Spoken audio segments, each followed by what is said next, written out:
मेरे नान तो ये है सुनीति, इनके बच्चे नहीं है, कोई संतान नहीं है।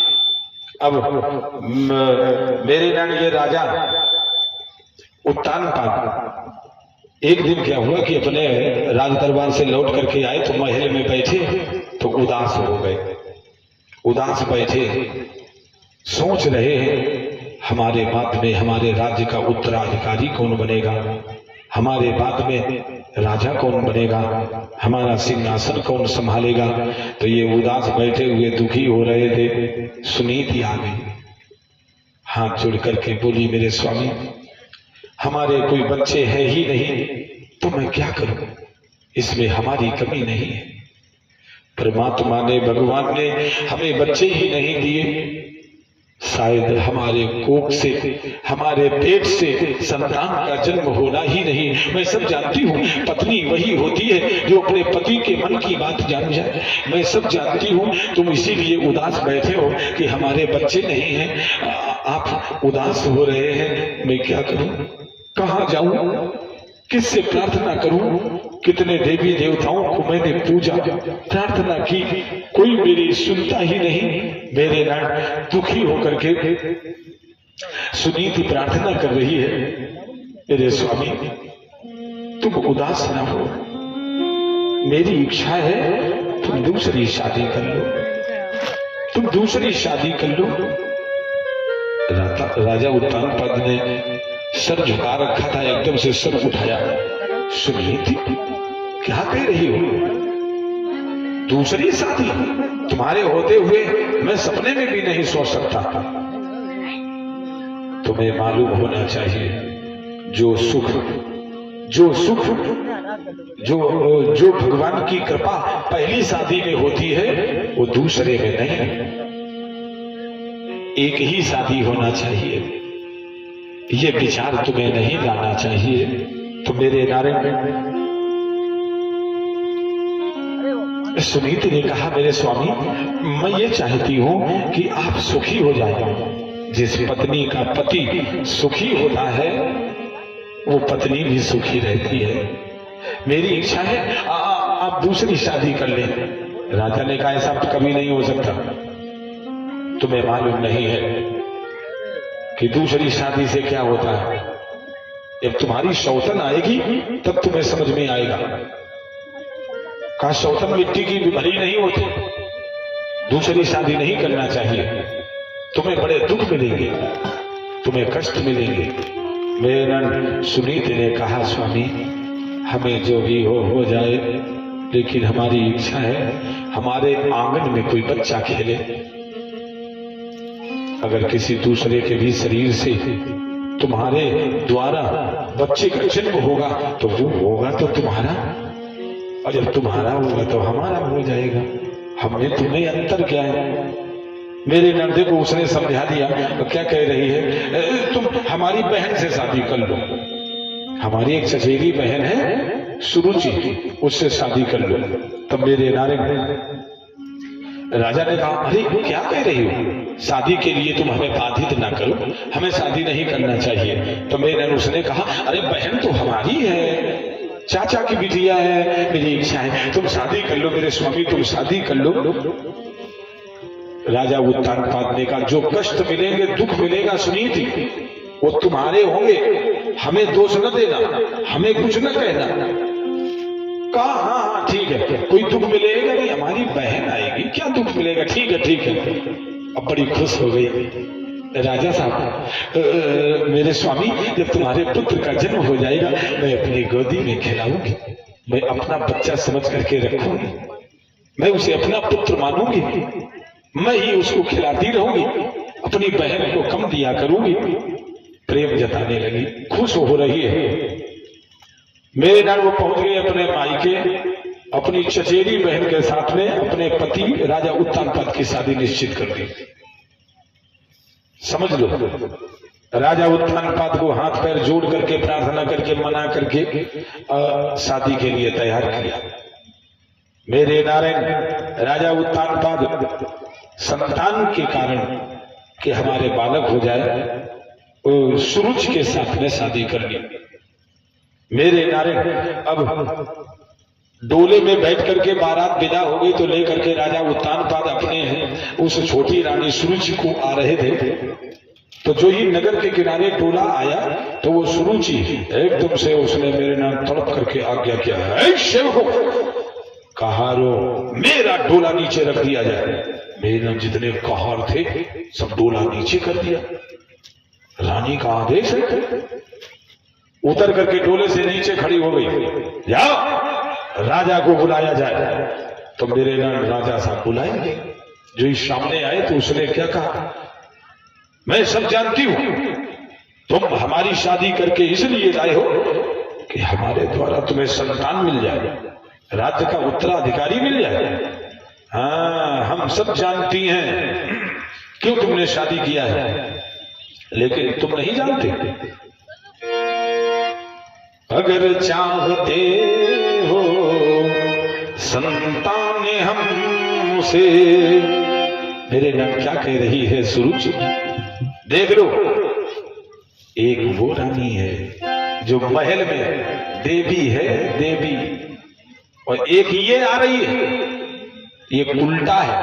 क्या कह रही है, अगर चाहते हो संतान हमसे, करो फैसला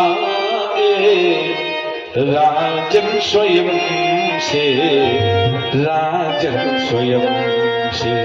क्या सुरुचि वहां रहेगी, कहा या तो मैं रहूंगी या सौतन रहेगी। सुरुचि वहां रहेगी या सौतन वहां रहेगी।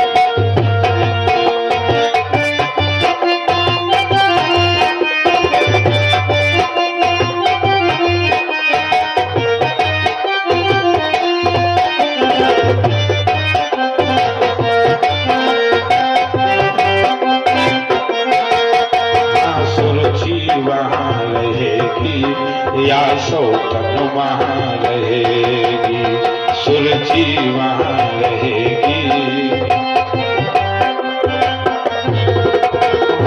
अगर चाहते हो संतान हमसे, करो फैसला राजन स्वयं से, राजन स्वयं से। सुरुचि सुरुचि अरे सुरुचि वहां रहेगी या सौतन वहां रहेगी।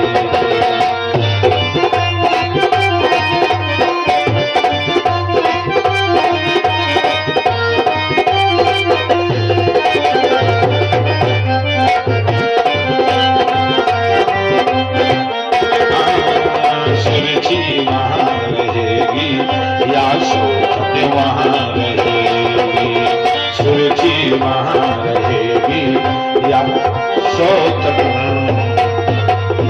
महाराज तुम्हें मालूम नहीं है, रानी एक ही रहेगी। उस बड़ी रानी को पहले महल से निकाल दो, फिर हमारा ढोला ले जाया जाए। और ये मेरे नारायण राजा तो खड़े खड़े सूख गए, ये कैसी रानी है। एक इसकी बहन है जो देवी की तरह है, घर में है, महल में हमारी बड़ी रानी। अरे उसने आज दिन तक कभी भी हमसे कोई याचना तक नहीं की, हमसे कोई कटु बात नहीं कही। और एक ये अभी तक डोला तो यही रखा है, और ये हमसे आदेश कर रही है कि उस रानी को महल से निकालो तब हमारा डोला जाएगा। मेरे नारायण राजा तो खड़े के खड़े रह गए, लकड़ी से हो गए। मेरे नारायण राजा ने मन में विचार किया, अगर कहीं मैं उस रानी को महल से निकाल दूंगा तो हमारी ख्वारी हो जाएगी, बेइज्जती हो जाएगी। अगर कहीं ये डोला लौट करके चला गया तो भी हमारी बेइज्जती हो जाएगी। अब मैं क्या करूं। मेरे नारायण राजा तो सोचते रह गए। रानी ने स्वयं आदेश कर दिया, ऐ सेवकों शीघ्र जाओ, बड़ी रानी सुनील से कह दिया जाए वो महल छोड़ करके दूसरे महल में चली जाए। मेरे नारायण अब तो दो नौकर चल पड़े। दोनों नौकर मेरे नारायण आ गए महल में, सुनीत के महल में। मेरे नंद तो जो ही दरवाजे पर खड़े हुए तो क्या देख रहे हैं, सुनीति इतनी खुश है, इतनी प्रसन्न है, चौक पूरा है, दरवाजे में कलश सजा करके रखा है। मेरी बहन आ रही है, मेरी बहन आ रही है, बड़ी प्रसन्न है, बंधन बार बांधे, गुनगुना रही है, बार बार गीत गा रही है। मेरी बहन आ रही है, मेरी बहन आ रही है। मेरी नड़ खुश होकर के कह रही है, मेरी बहन आएगी, उसके बच्चे होंगे तो मेरे बच्चे होंगे। अरे हम सब हैं तो एक ही, हमारी बहन है, कोई दूसरा थोड़ी चचेरी बहन है। हाँ हाँ मेरी बहन है। अब बार बार गुनगुना रही, आरती की थाली सजा करके ले करके वो रानी सुनीति दरवाजे की तरफ चली आ रही थी, आरती की थाली सजाए हुए लिए चली आ रही है। तो मेरे नौकर सामने दरवाजे में खड़े थे। मेरे ये स्थिति देख करके नौकर रोने लगे, आंखों से आंसू निकल पड़े। बोलिए ये कैसी है, ये हमारी रानी अपनी बहन की प्रतीक्षा में इतनी खुश हो रही है। मेरी बहन आ रही, बहन आ रही। और एक वो है जो कि डोला महल तक नहीं आया और उसने पहले ही विष बोल दिया। तो मेरे नाल दोनों नौकर बेचारे रोने लगे, आंखों से आंसू निकल पड़े। रो करके मेरे नारे नौकरों ने हाथ जोड़ा, महारानी महारानी। जो ही देखा नौकरों को, रानी ने भैया तुम आ गए, तुम खबर लेकर के आए हो, तुम खबर लेके आए हो कि हमारी बहन कहाँ तक आ गई, कहाँ डोला कहाँ आ गया। हम आरती तैयार करके बिल्कुल तैयार ही खड़ी हैं। हाँ तुम डोला लेकर के आओ। बोलो डोला आया, डोला लेकर के आए राजा, आदेश करो, जाओ बताओ, खबर करो। मेरे नाल दोनों नौकर रो करके बोले, महारानी तुम खुश हो रही हो कि हमारी बहन आ रही है, लेकिन तुम्हें ये मालूम नहीं कि जिस बहन को तुमने डोले में सजा करके बैठलवा करके यहां मंगवाया है, उसने तुम्हारे लिए क्या सोच रखा है। क्या उसने आदेश किया है कि पहले बड़ी रानी को उस महल से निकाल दिया जाए, फिर हमारा डोला जाएगा। और ये आरती की थाली हाथ से छूट गई। मेरे नारायण रो करके दौड़ करके भागकर अंदर पहुंच गई। मेरे नारायण राजसी वस्त्र आभूषण से अपने त्याग करके भाग करके दौड़ करके सामने महल में, दूसरे महल सामने महल में आ गई। रो रही है, हे मेरे परमेश्वर, हे मेरे परमात्मा, हे भगवान, ये मेरी कैसी दशा हो गई, ये मेरी कैसी दशा हो गई। अरे जिसको मैं अपनी बड़ी रानी बना देती, जिस बहन के साथ में अपने पति का विवाह करके मैं उसे महारानी बना करके महल में सिंहासन पे बैठाती, उसने पहले ही विष खोल दिया। मेरे नारायण रोते हुए दौड़ करके सामने दूसरे महल में आ गई। अब मेरे नल जो ही खबर पहुंची, सुरुचि डोले में बैठ करके अब मेरे नल आई महल में। महल के बाहर जो ही डोला रखा गया तो सुरुचि अंदर पहुंची, देखा ये क्या, ये कलश सजा करके किसने रखा। हमारी सौतन ने, उस बड़ी रानी सुनीति ने एक लात की ठोकर मारी कलश में और मेरे नल बंधन बार तोड़ तोड़ करके फेंकने लगी। अरे ये मेरी सौतन ने स्वागत किया है, ये मेरी सौतन ने किया है। अरे जब वो स्वागत करेगी तो उसके कोई बच्चे नहीं हुए तो हमारे कहां से हो जाएंगे। जिसके संतान नहीं होती है वो अशुगुन होता है। अरे उस अशुगुन को इसीलिए तो मैंने भगाया है इस महल से। अगर वो मेरा स्वागत करती तो वो तो पहले ही अशुगुन हो जाता, तो हमारे संतान थोड़ी होती। मेरे नार वो सब सामने दरवाजे में सुन रही थी। सुनीति के कानों में जब ये शब्द पड़े तो मेरे नार सुनीति रो रही है, हाथ उठा करके कहती है, मेरे परमेश्वर है, मेरे भगवान है, मेरे परमात्मा, ये कैसी दशा है। अरे देख लो हमारी बहन, अरे चाचा की बिटिया है तो खून तो हमारा ही है और ये ऐसे कह रही है। तो मेरे नारायण इतने में नहीं, इतने में उस सौतन का दाह शांत नहीं हुआ। 4 दिन ही बीत पाए हैं। उसने एक सेवक को बुलाया, इधर आ। वो हमारी बहन सुनीति कहाँ है? कहा महारानी वो सामने महल में। सामने महल में? अरे सामने वो रहेगी तो क्या हम देखेंगे नहीं? जिस दिन वो दिखाई दे जाएगी असुनय होगा। राजा साहब को बुलाया जाए। राजा साहब आ गए। कहा महाराज आपको तनिक बुद्धि है, उस असुर को तुमने सामने महल में हमारे रख दिया। हमें तो लगता है तुम्हारा प्रेम अभी भी उसी से जुड़ा है।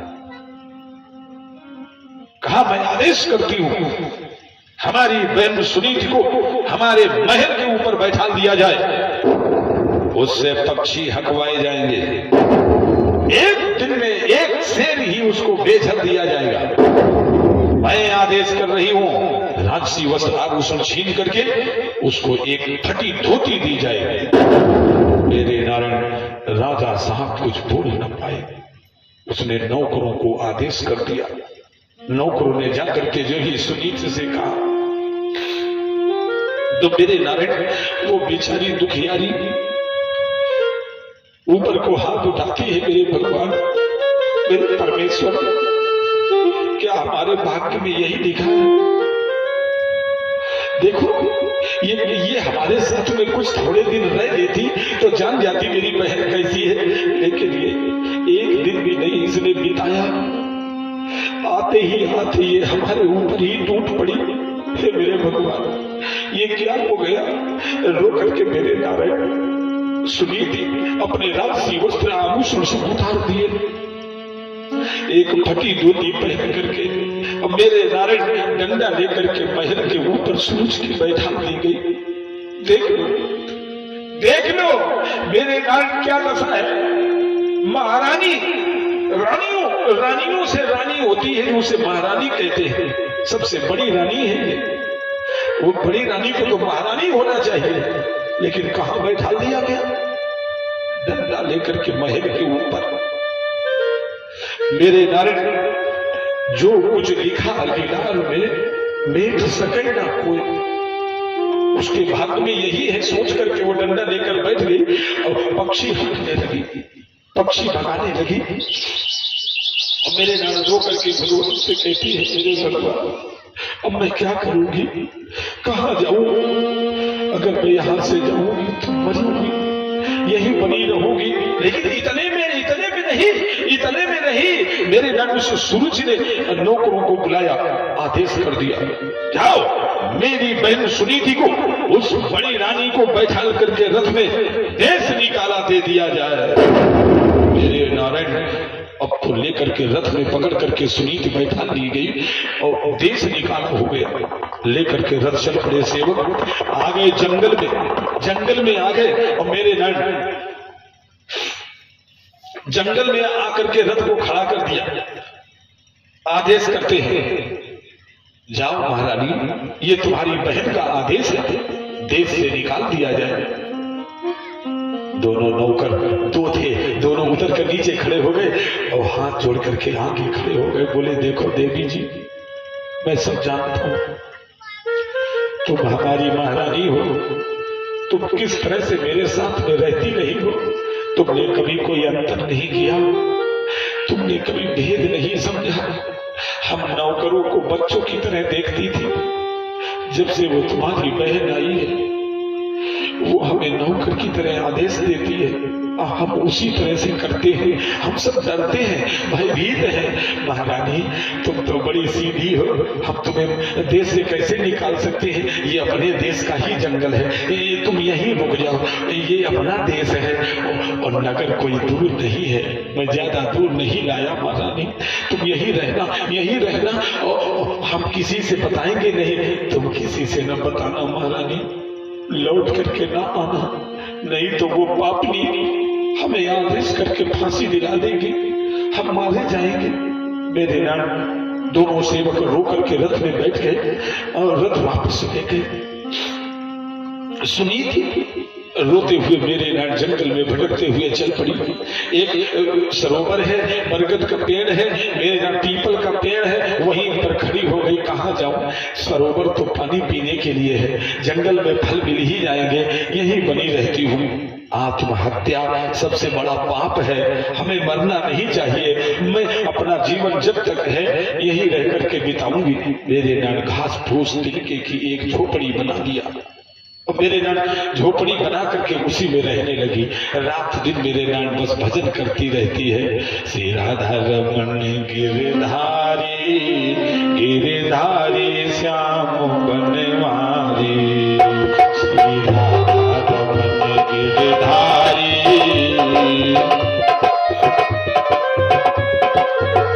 श्री राधा रमन गिरधारी, गिरधारी श्याम बनवारी।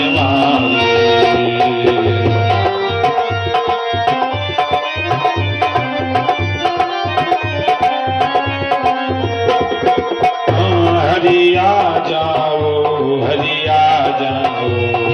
मेरे नारायण वो रो रही है, अपने वही जंगल में झोपड़ी में बैठे हुए और भगवान को बुला रही है। हरिया जाओ, हरिया जाओ,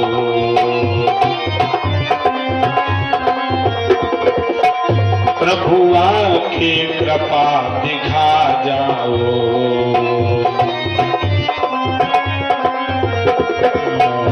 मैं तेरे तेरे करहारी, गिरधारी श्याम बनवारी।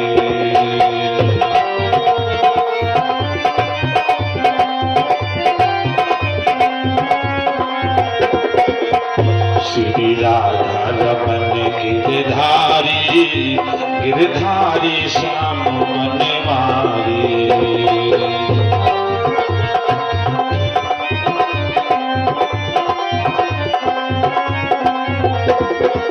मेरे नारायण वो जंगल में बैठे हुए रो करके भगवान से प्रार्थना करती है, हे मेरे परमेश्वर, मैं कहाँ जाऊं, किसकी शरण लूं, किससे कहूंगी।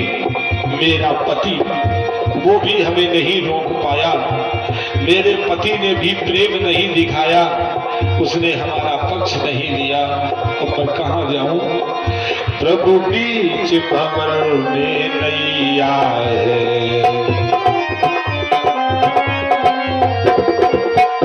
तुम बिन नहीं कोई खिवैया है।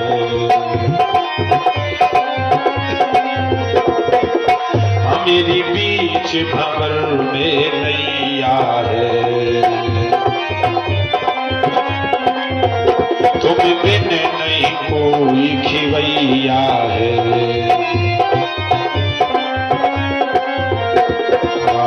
मैं बुला बुला के हारी, मैं बुला बुला के हारी, गिरधारी श्याम बनवारी।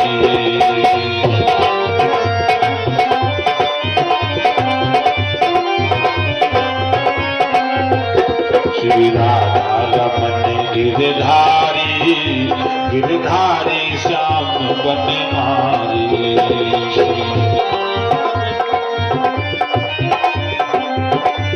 मेरे नारायण सुबह से शाम तक उसके कोई काम तो है नहीं, वो बस अपने भगवान का स्मरण कर रही है। हे मेरे गोविंद, हे मेरे परमात्मा, मेरी रक्षा करो प्रभु। यहाँ जंगल में अकेली हैं प्रभु, इस संसार में अब मेरा कौन रह गया। हमें तो सबने छोड़ दिया, त्याग दिया है, केवल आपका ही सहारा है।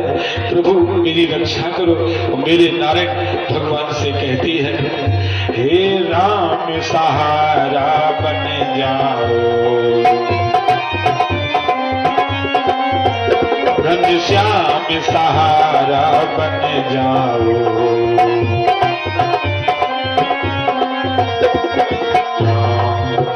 श्री राधा रमन गिरधारी, गिरधारी श्याम बनवारी।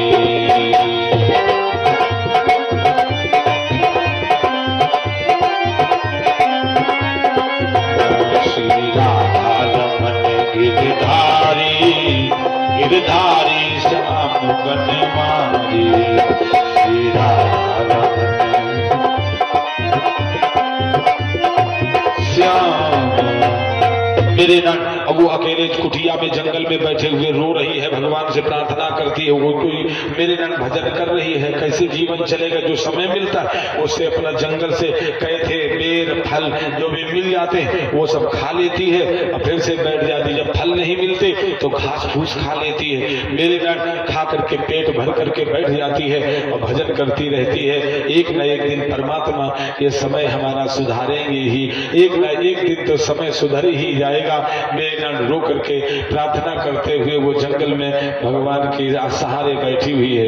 एक बात कहें भैया, समय अगर खराब है तो सब खराब है। असमय भाई न असमय बंदा, असमय बैल न रोपे कंधा। समय अगर बिगड़ जाता है तो परीक्षित जी, असमय भाई ना समय बंदा, अगर समय बिगड़ जाए तो न भाई साथ देता है, न रिश्तेदार, न नातेदार, न व्यवहारी, न मित्र, सभी ठोकर मार देते हैं। असमय बैल न रोपे कंधा। किसान हैं आप लोग जान जाएंगे, अगर कहीं बैल के कंधे में माची रखी जाए और अगर समय तुम्हारा सही नहीं है तो बैल माची डाल देता है, जुआ नीचे डाल देता है, मेरे नान कंधे में नहीं रखता है। समय मेरे नान अरे इतना बलवान होता है कि समय के आगे सभी हार गए। पुरुष बली नहीं होते हैं, समय होत बलवान, भीलन लूटी गोपिका, कोई अर्जुन कोई बाण। मेरे नारायण समय के आगे तो सभी हाथ डाल देते, समय से सब हारे हैं। देख लो आज बेचारी उस सुनीत की क्या दशा हो गई है। एक रानी से अरे भिखारन भी नहीं रह गई, वो तो किसी की नहीं रह गई, किसी दुनिया वाले ने सहायता नहीं किया। जंगल में बैठे रो रही है और रो करके मेरे नाम भगवान से प्रार्थना करती है, हे मेरे परमेश्वर कभी तो हमारा समय ठीक आएगा ही, आपके सहारे हूं। मेरे अब समय की कहें तो समय ही हंसाए। समय ये न सोच लेना कि आज हम बड़े सुख से रह रहे हैं तो दुख नहीं आएगा। सुख दुख का जोड़ा है, कभी सुख तो कभी दुख। अगर दुख है तो सुख आएगा, ये निश्चित है, ये जोड़ा है। दिन है तो रात आएगी, निश्चित है, रात है तो दिन आएगा। मेरे नारायण तो अगर दुख है तो सुख आएगा, सुख है तो दुख आएगा, ये तो जोड़ा है। देख लो मेरे नारायण ये समय किसी को नहीं छोड़ता। समय ही हंसाए, समय ही रुलाए, समय रूठ जाए तो प्रभु रूठ जाए, समय ही हंसाए।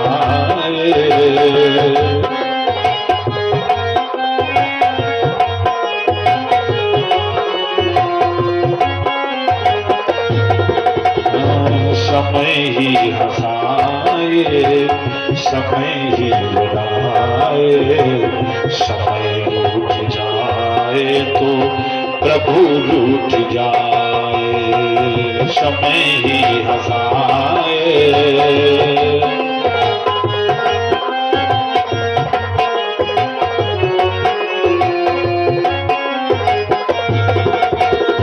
समय में बंधा है संसार सारा, समय में बंधा है प्रभु मेरा प्यारा, समय में बंधा है।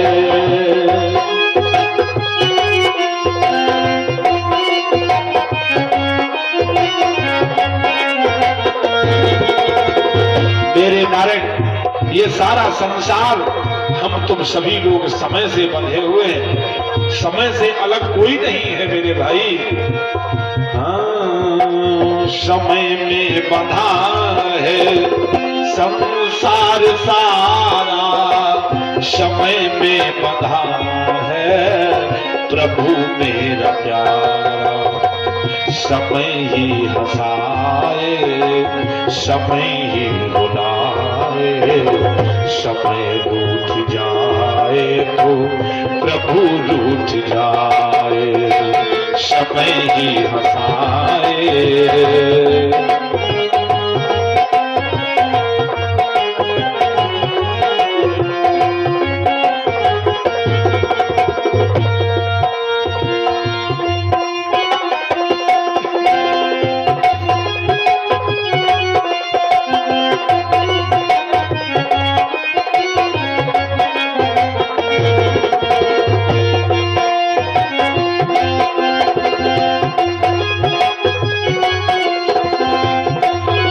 के आगे मेरे नर सभी हारे हैं, समय से बढ़कर के कुछ नहीं होता है।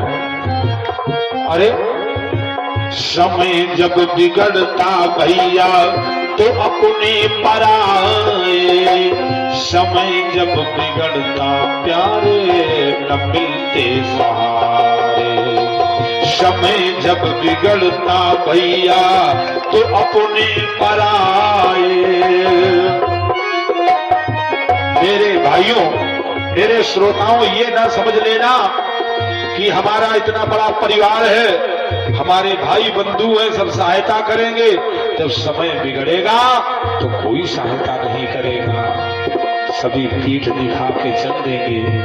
वही तो समय है। हमारी माताएं बहनें ध्यान दें, आप लोग ये ना सोच लेना कि हमारे सब मायके वाले साथ दे देंगे। जब समय बिगड़ेगा तो कोई साथ नहीं देगा। हाँ, समय जब बिगड़ता प्यारे तो अपने पराए, समय जब बिगड़ता भैया न मिलते सहारे। समय ही हंसाए, समय ही रुलाए, समय रूठ जाए तो प्रभु रूठ जाए।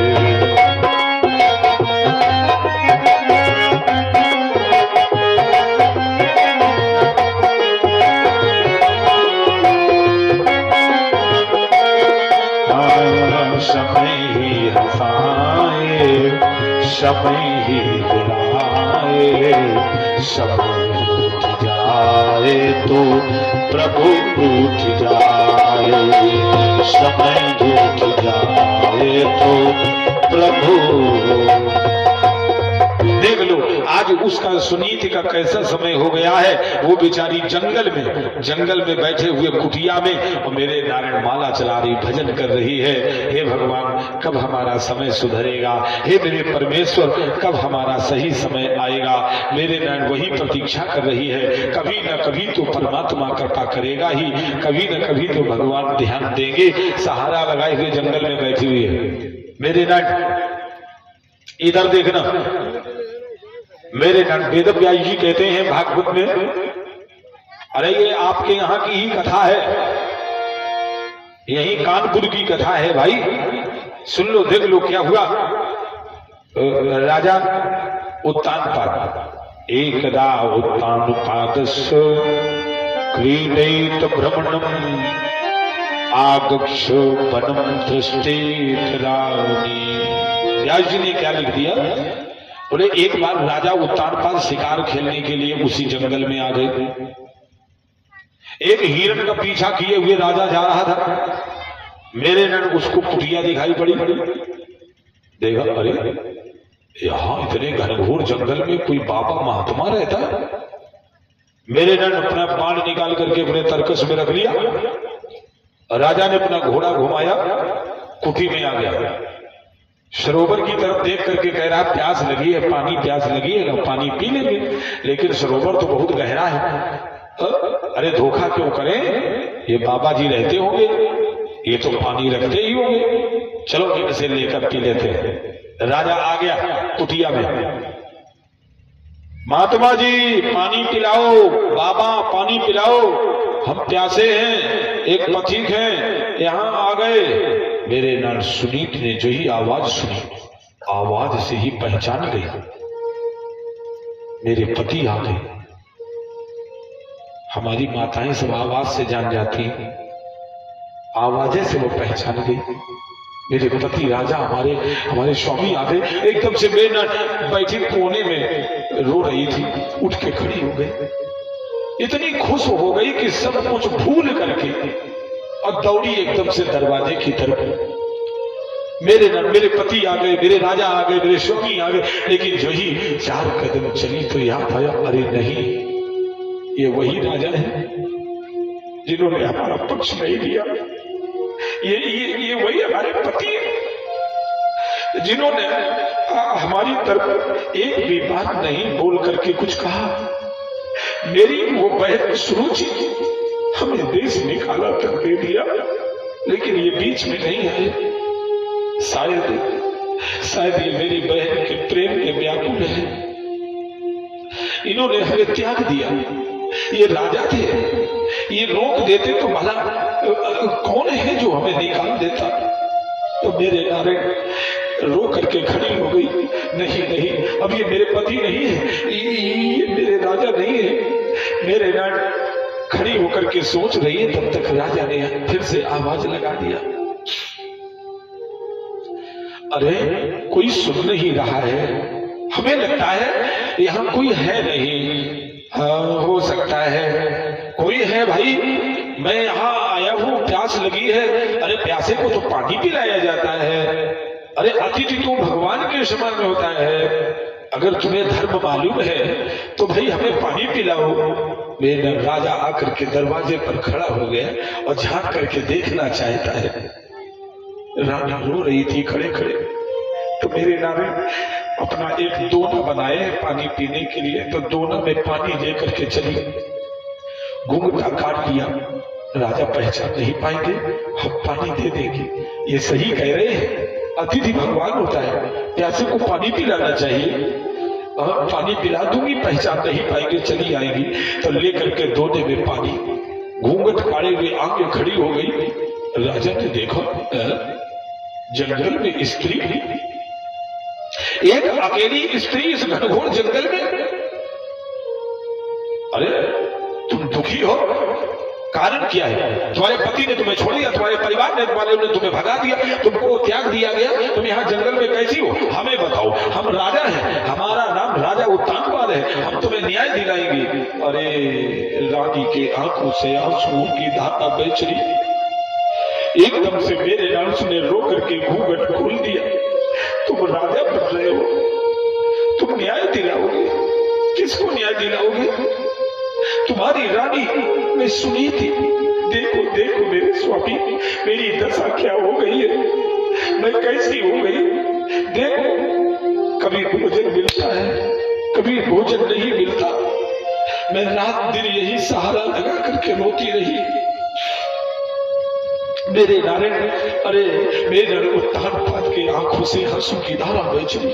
रोने लगे। राजा एकदम से दौड़ करके अपनी रानी सुनीत को हृदय से लगा लिया। तुमने देख लिया, तुमने देख लिया सुनीत, ये है सौतन, ये है सौतन। तुमने देखा सौतन का डाक कैसा होता है। कहा मैं भी रो रहा था, तुम्हारे बिना मन नहीं लग रहा था, इसीलिए तो शिकार खेलने आ गया, इधर उधर समय व्यतीत करता हूं। तुम्हारे प्रेम के बिना मैं कैसे रह सकता था। लेकिन हमारी ख्वारी हो जाती, हमारी इज्जत चली जाती। अगर मैं उसे भगाता तो भी, तुम्हें निकालता तो भी, तो वो तो सब तुम्हारी बहन कर रही थी। मेरी कोई गलती नहीं, मेरी कोई गलती नहीं। मेरे नारायण गले से लगा करके राजा उत्तानपाद सुनीत को मेरे नाम लेकर के बैठा लिया, समझाया मेरी कोई गलती नहीं है, ये सब दुख तुम्हारे भाग्य के हैं। तुमने स्वयं ये बीज बोया था, तुम शादी न कराती, तुमने गलती की। मेरे नारायण सुनीति समझ गई। रात भर वही राजा रहे। उस रात्रि के वहां रुकने से राजा के सुनीति के गर्भ में बच्चा आ गया, बालक आ गया। और मेरे राजा उत्तानपाद दूसरे दिन लेकर के अपना घोड़ा राज्य के लिए चल पड़े। तो बोले देखो सुनीति, हम तुम्हें अभी साथ में ले चल सके, तुम हमारे साथ चलो। सुनीति ने कहा स्वामी, मेरी बहन जब बुलाएगी हम अब तभी आएंगे, आप आ गए, हमें सब कुछ मिल गया। हमें धन से लालच नहीं है, हमें रानी होने का लालच नहीं है, हमें कुछ नहीं चाहिए। पति का प्रेम मिल जाए फिर पत्नी को क्या चाहिए, हमें कुछ नहीं चाहिए। बस कभी कभी आप याद कर लेना, कभी न कभी घूम जाना। मेरे नायक सुनीत ने राजा को समझा दिया। राजा उत्तानपाद लेकर के घोड़ा आ गए अपने यहां महल में। धीरे धीरे समय चलने लगा। मेरे राजा उत्तानपाद राजकाज में व्यस्त हो गए। रानी का ध्यान नहीं है। कितना समय हो रहा है, बोले इतना समय हो गया कि रानी के गर्भ से एक बालक का जन्म हो गया, एक लड़के का जन्म हो रहा है। राजा वैसे उत्तानपाद ध्यान देते, लेकिन उन्होंने इसलिए ध्यान नहीं दिया क्योंकि जो महल में रानी थी सुरुचि, उसके भी पेट से एक बालक का जन्म हुआ है। तो जो रानी ने जन्म दिया है महल में, वो बड़ा है, पहले जन्म हुआ। और एक बालक जंगल में जन्म ले रहा है सुनीत के गर्भ से, वो 1 महीने छोटा है। लेकिन थोड़ा ध्यान दो कि मेरे नारायण, एक रानी जंगल में अपने बच्चे को जन्म दे रही है, जहां कंकड़ पत्थर है, घास फूस है, देखने वाला कोई दूसरा नहीं है। और एक रानी महलों में बालक का जन्म दे रही है। 4 वैद्य खड़े हैं, अगल बगल से 100 दासियां सेवा करने के लिए खड़ी है। कोई समस्या ना हो जाए, कोई समस्या ना आ जाए। और एक जंगल में जन्म दे रही है, तो दूसरा कोई नहीं है देख रेख करने वाला। मेरे नारायण, देखो परमात्मा सबकी सहायता करते हैं। वहां महल में उस सुरुचि रानी के लिए तो 4 वैद्य थे, लेकिन जो जंगल में है उसके लिए भगवान है। उसके भी तो बच्चे का जन्म हुआ, उसको कुछ नहीं हुआ। मेरे बालक का जन्म हुआ। मेरे अंतुगत्वा दोनों बालक धीरे धीरे सयाने होने लगे। 5 वर्ष की अवस्था के हुए हैं ध्रुव महाराज जी। तो सुनीत कहती है, बेटा तुम विद्यालय पढ़ने जाओ। मां विद्यालय कहाँ है? कहा हम बताएंगे। ये उत्तर दिशा में जाना, आगे देखोगे एक नगर है। हाँ भैया, मैं तो वहां खेलने गया हूं। हाँ गए हो? तो वहां नगर के बाहर एक बड़ा सा घर जैसा बना है, वही विद्यालय है, पाठशाला। वहां पढ़ने जाया जाता है, तुम भी पढ़ने जाना। ध्रुव महाराज को मेरे नाम एक लगोटी लगा दिया है, अपनी धोती को फाड़ करके सुनीत ने, और वह कपड़े कहाँ रखे हैं, धोती फाड़ करके और उसकी लगोटी बना दिया है, लगा दिया है। बेटा जा पढ़ने चला जा। तो मेरे नाम ध्रुव महाराज जंगल से पढ़ने के लिए आ रहे हैं। और जंगल में देखो वो आ रहे हैं ध्रुव, और वो महल से आ रहा है, वो महल से राजकुमार आ रहा है विद्यालय में, उसी पाठशाला में पढ़ने के लिए। तो मेरे नाम वो राजसी वस्त्र पहने हैं, राजा का लड़का है, अच्छे वस्त्र सुंदर कपड़े पहन करके आया पढ़ने के लिए। तो ध्रुव ने जो ही देखा, ए भैया तुम्हारे तो वस्त्र बहुत अच्छे हैं, तुम्हारे यहाँ ऐसे कपड़े पहनते हैं? हाँ देखो, किसी किसी के तो हमारे जैसे कपड़े हैं, कोई कोई अच्छे कपड़े पहने हैं, यहाँ हमारे जैसे देखो कितने लोग हैं। ए भाई तुम्हारे सबसे अच्छे कपड़े हैं। उसका नाम है उत्तम, जो महल में पैदा हुआ है। तो उत्तम ने हाथ पकड़ा ध्रुव का और बोला, मेरा भाई तू नहीं जानता, मैं राजा का लड़का हूं, हमारे यहां सब लोग ऐसे कपड़े पहनते हैं, तुम्हारे पास नहीं है? बोले हमारे पास तो नहीं है। और तुम्हारे माता पिता? बोले माँ है, जंगल में घास फूस तिनके की झोपड़ी है, वही घर है। हाँ मैया ने साड़ी फाड़ करके लगोटी बनाया, वही मैं पहन कर आ गया, हमारे वस्त्र नहीं है। उत्तम ने कहा, अरे ऐसा नहीं होता है, हमारे घर में हमारी माँ तो अच्छे सुंदर कपड़े पहनती है, हमारे पिताजी हमारी तरह वस्त्र पहनते हैं। तुम्हारे पास वस्त्र नहीं है, चलो अपने पिता से तुम्हें दिला देता हूँ, चलो अभी अपने पिता से, राजा है राजा, अभी दिला देंगे, चलो आ जाओ। मेरे रण ध्रुव महाराज का पकड़ा हाथ और घसीटते हुए लेकर के उत्तम आ गए राजमहल में। राज दरबार लगा हुआ है, पकड़े हुए हाथ खड़े हैं। पिताजी पिताजी, ये देखो ये हमारा मित्र है, ओ इसके कपड़े नहीं है, देना पड़ेगा, आप राजा हैं। और एकदम से दौड़े उत्तम, अब दौड़ के छोड़ के ध्रुव को दौड़ करके अपने पिता की गोदी में बैठ गए, गाल पे हाथ लगाया। पिताजी पिताजी, बेचारे के वस्त्र नहीं है, माँ जंगल में रहती है, घास फूस का घर है। हाँ पिताजी, ये बता रहा है धोती साड़ी फाड़ करके लंगोटी बनाया माँ ने। मेरे नारायण, अब याद आया उत्तानपाद को। तू क्या कह रहा मेरे लाल, ये बालक जंगल का है, इसकी मां के लिए है। मेरे नारायण दुखी हो गए उत्तानपाद, याद आ गया मैंने इतना समय हो गया अपनी रानी को ध्यान नहीं दिया, बड़ा समय हो गया। ये क्या मेरी रानी सुनीति का पुत्र है, ये क्या मेरा बेटा है, ये क्या मेरा बच्चा है। तो मेरे अपने लड़के को उठा करके नीचे खड़ा कर दिया। उत्तम रुको, अभी तुमको खिलाएंगे।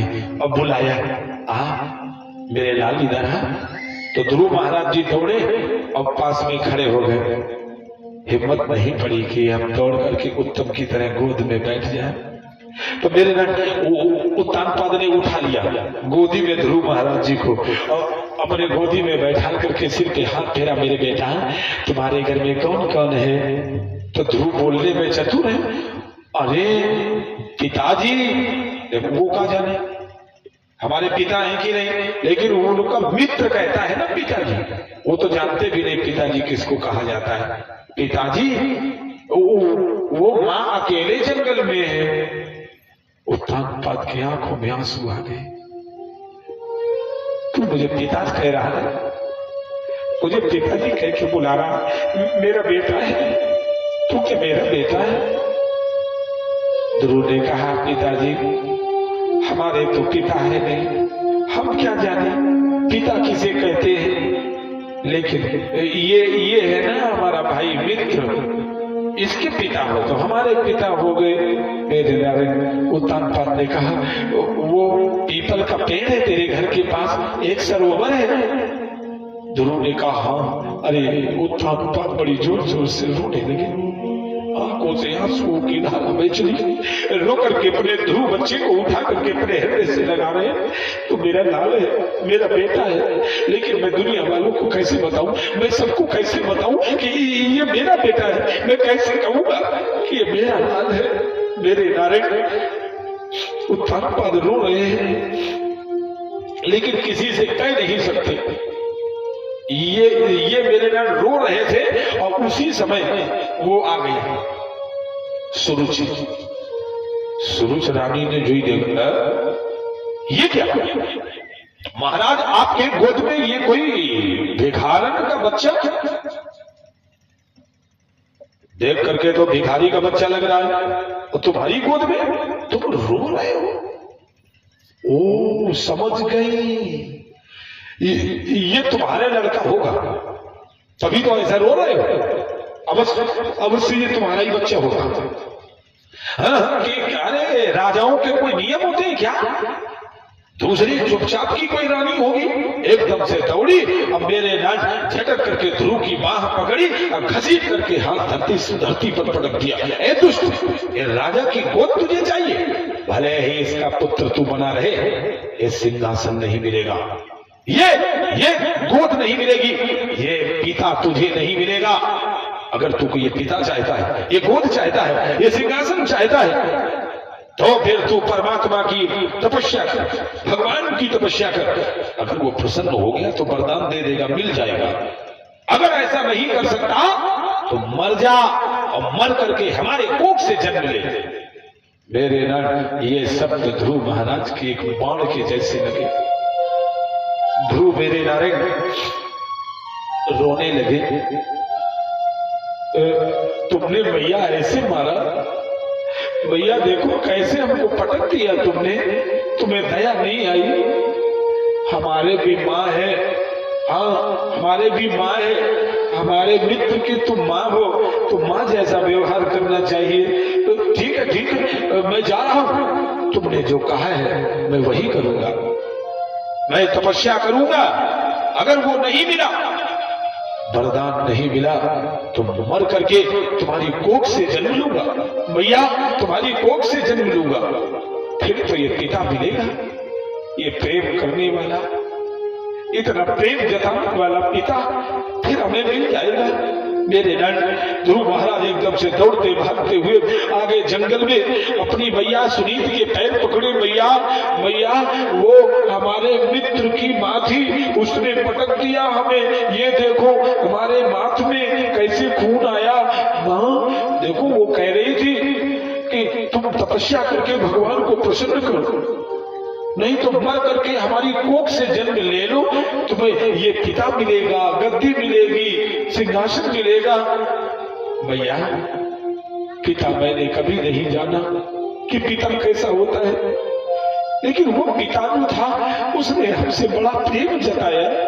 भैया मैं वो पिता चाहता हूँ, मैं वो सिंहासन, मैं वो राज्य, अरे मैं भी चाहता हूँ मेरे पिता हो, मैं जा रहा हूँ भगवान को प्रसन्न करूंगा। मेरे नारायण सुनीत रोकती रह गई और पैर छू करके भागते हुए मेरे नारायण ध्रुव महाराज जी जंगल में चले पड़े, जंगल में भागते हुए जा रहे हैं। मेरे नारायण सुनीत बेचारी कहां तक भागती, थोड़ी दूर तक दौड़ी, बेटा बेटा कह करके रह गई और ध्रुव महाराज जी भागते हुए जा रहे हैं। मेरे नारायण अब उम्र कितनी है? 5 वर्ष के हैं, 5 साल के हैं ध्रुव महाराज जी। मेरे नारायण ध्रुव महाराज जी भागते चले जा रहे थे, इंद्र भगवान को ईर्षा हो गई। इंद्र भगवान ने देखा एक छोटा सा बालक अपनी मौसी, अपनी छोटी माँ के कहने पर जंगल जा रहा है तपस्या करने के लिए, ऐसा न हो कि ये भगवान को पा जाए। तो इंद्र भगवान ने देवर्षि नारद जी से प्रार्थना किया, महाराज आप जाकर के इस लड़के को परीक्षा ले, देख ले कि ये भगवान को तो कहीं नहीं पा जाएगा जो हमारा इंद्रासन ले ले। अब उनको अपने इंद्रासन एक चिंता रहती है, तो नारद बाबा से कहा, तो नारद जी ने कहा ठीक है अभी मैं देख लेता हूँ। देवर्षि नारद जी बीणा बजाते हुए चल पड़े, वही ध्वनि वही नाम, क्या? शिव नारायण नारायण नारायण।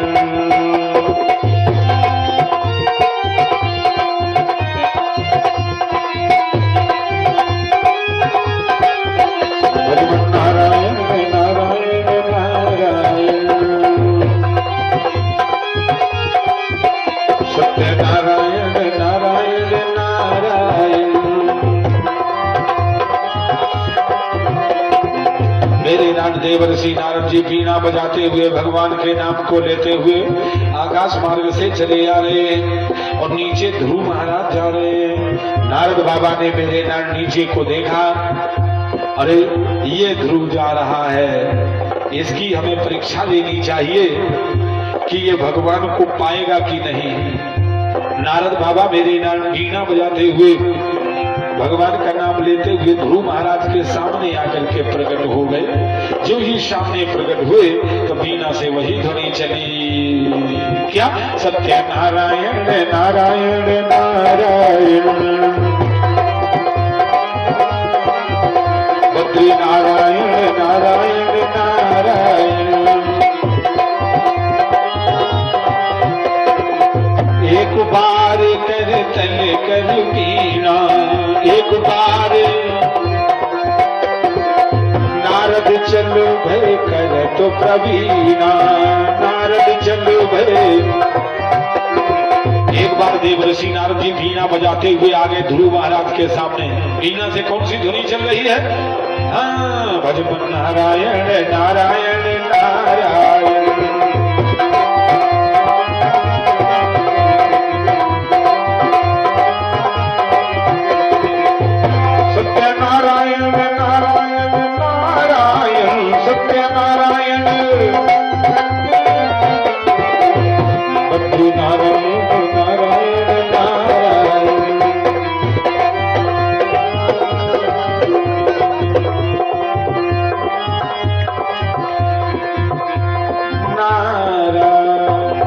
मेरे नाथ देवर्षि नारद जी बीना बजाते हुए ध्रुव महाराज के सामने आकर के प्रकट हो गए। जो नारायण नारायण की ध्वनि हुई, ध्रुव महाराज जी खड़े हो गए। देखो ई वजह से कह रहे हैं कि हमें का झांकी ले और निकालो, लेकिन झांकी में जिसका बच्चा बनाया जाएगा कृष्ण, तो मातो पिता से हम रुपया ले लेंगे और जौन माँ आएंगे वो ले लेंगे, तो फिर तुम कहोगे लो पंडित जी रुपया ले लिए, है ना। हाँ तो भैया जे पैसा अगर दे पाओ तो अपने लड़कवा को बनाओ कर लिया, तो कुछ ना कुछ तो देना ही पड़ेगा भाई, है ना, नियम है। अब सांप कहना खुश रहना, है ना। कुछ ना कुछ देने पड़ेगा, अपना योग समझो, अपन बनाओ झांकी। बोले कन्हैया लाल की मेरे नारायण। तो देखना क्या हुआ, अपनी कथा में ध्रुव महाराज जी के सामने देवर्षि नारद जी आकर के खड़े हो गए। बेटा ठहरो, कहाँ जा रहे हो? ध्रुव ने हाथ जोड़ा, बाबा प्रणाम। शिष्टाचार मालूम है? तो ध्रुव महाराज जी 5 साल के हैं, एकदम से दौड़े और नारद जी के पैर पकड़े। नारद जी हंसे, ओ तुम्हें ये भी मालूम है शिष्टाचार कैसे करते हैं? हो तो तुम बड़े छोटे से, बुद्धि तेज है। ए लड़के ये बताओ, तुम जंगल में इधर कहाँ जा रहे हो? घनघोर जंगल है, आगे जाओगे शेर चीता भालू खा जाएंगे, मर जाओगे। ध्रुव महाराज ने कहा, बाबा हम इसीलिए तो जा रहे हैं। कहा कैसे? कहा हम जा रहे हैं, हमारी माँ ने कहा, छोटी मैया ने, हमारी छोटी माँ ने कहा है कि तुम मर करके हमारी कोख से जन्म लो तो तुम्हें ये पिता की गोद, ये सिंहासन मिलेगा, और नहीं तो भगवान को प्रसन्न कर लो। तो बाबा मैं सोच रहा हूँ पहले भगवान को प्रसन्न करें, अगर शेर चीता भालू कोई खा जाएगा तो मर जाएंगे, तो माँ के जन्म कोख से ले लेंगे। नारद जी ने कहा, अरे तू तपस्या जरूर करेगा बाबा, अब लौटेंगे नहीं, हम तपस्या जरूर करेंगे भले ही मर जाए। तो मेरे नारद जी हंसे और बोले, तो तुझे ये मालूम नहीं है कि बिना गुरु बनाए भगवान नहीं मिलते? बिना गुरु के भगवान नहीं मिलते? हाँ तुझे मालूम नहीं है? अपनी माँ से नहीं पूछा है? क्या कहने लगे देवर्षि नारद जी कि बिन गुरु भवनिधि करे न कोई, चाह बिरंच शंकर समय होई।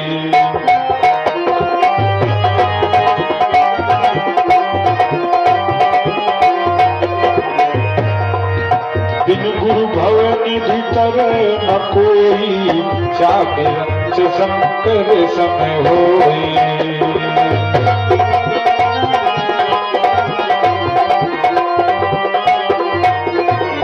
बोले बिन गुरु भवनिधि तरय न कोई, चाह बिरंच शंकर सम होई। बेटा तुम्हें मालूम होना चाहिए कि बिना गुरु के भगवान नहीं मिलते। चाहे भोले बाबा की तरह तपस्वी हो जाओ, चाहे जितनी तपस्या करो, यहाँ तक कि कहा जाता है बिना गुरु के पूजा का पूरा फल भी नहीं प्राप्त होता है, पूजा का पूरा फल भी नहीं मिलता है। इसलिए गुरु बनाना अति आवश्यक है। गुरु बनाने के बाद में ही बिटिया की शादी करना चाहिए, कन्यादान लेना चाहिए।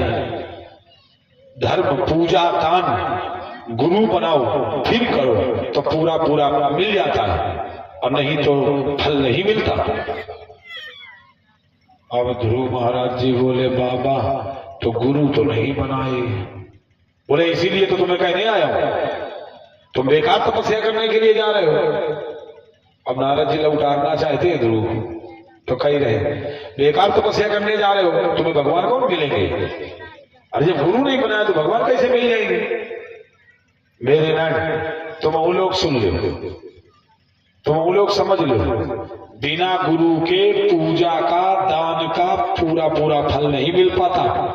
बिना गुरु बनाए यहाँ तक कि आपको कभी भी सुख अनुभूति नहीं मिलेगी। परीक्षित जी। और क्या मेरे नाम तो लेकिन एक बात बताऊं मैं, गुरु तो ठीक है ठाक बने हो, हाँ जो पता लगे ऐसा ही गुरु जी बना लो। अरे अरे अरे आज तो गुरु तमाम गो मत, गुरु बनाओ तो फिर ठीक ठाक बनाओ। कैसा? गुरु को ऐसा चाहिए जैसे कुंभ कुम्हार, जैसे कुंभ और कुम्हार, अंदर हाथ सहाय के। कुम्हार है तुम्हारे यहाँ? मटकी बनाते देखा है?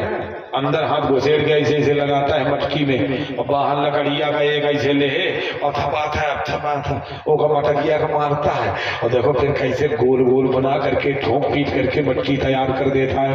इसलिए माने कैसे होना चाहिए? गुरु को कुम्हार की तरह होना चाहिए, अपने चेला को ठोक पीट करके बना ले। लेकिन कौनो माटी खस्ता पड़ जाती रिंकू नाल वाले है तो बताओ, अब चेला का काम ठुकियो तो मटकिया फूट जाइए, तो चेलावा फूट ही जाइए लेकिन सुधरत नहीं। हाँ नहीं सुधरते, कोनो माटी गड़बड़ पड़ जाती ना, और माटी अच्छी हो तो ठोक पीट के क्या बोली बहनी बोली अम्मा सुने रहे और ठोक पीट के बढ़िया मटकिया बना ले। लेकिन कहा बता मैं कौन माटी खसता है का ठोका तो पकड़े हुई है। तो मेरे ने वो बात अलग है, लेकिन गुरु को कैसा चाहिए? गुरु को ऐसा चाहिए कि चेला से कछु ना ले, और चेला ऐसा चाहिए कि गुरु को सर्वस्व दे। हाँ ऐसा गुरु चेला का नाता होना चाहिए। गुरु को ऐसा चाहिए कि चेला से कुछ ना ले, चेला से कुछ नहीं लेना चाहिए। लेकिन चेला कैसा होना चाहिए? चेला ऐसा चाहिए कि गुरु को सर्वस्व दे। बढ़िया जोड़ी है। गुरु जी जब एक पैसा लेते हैं नहीं, कुछ लेते हैं नहीं, तो चेला बस इतना कहता रहे गुरु जी सब तुम्हारा और है सब वही के, तो बढ़िया पटरी चलती रहेगी।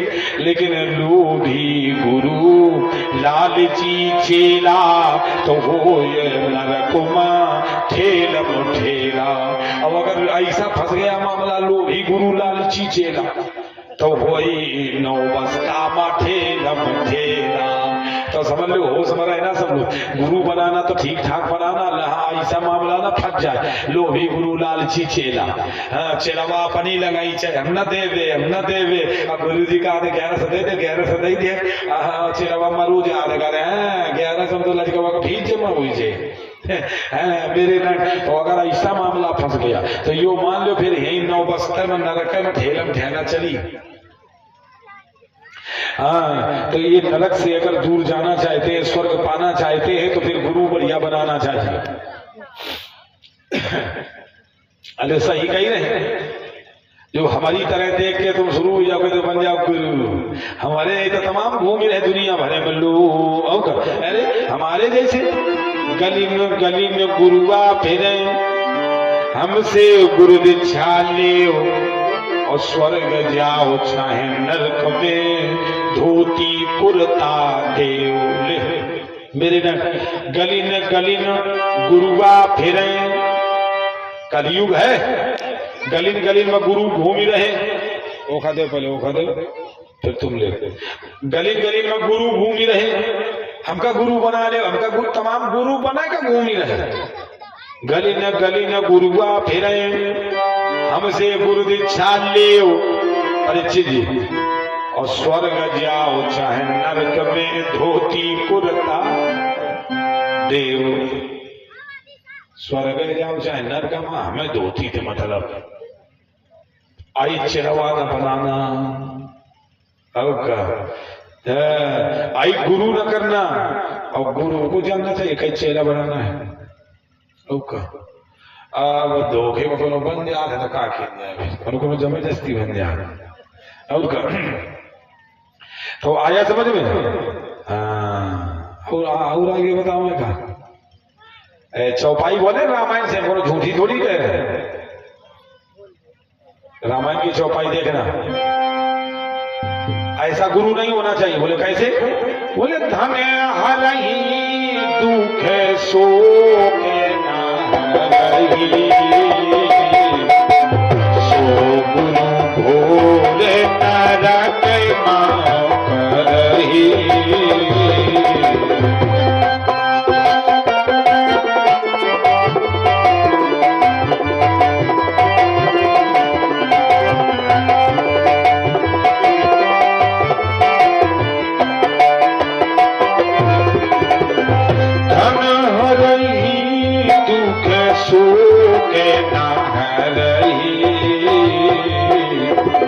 सो गुरु घोर नरक माँ करही।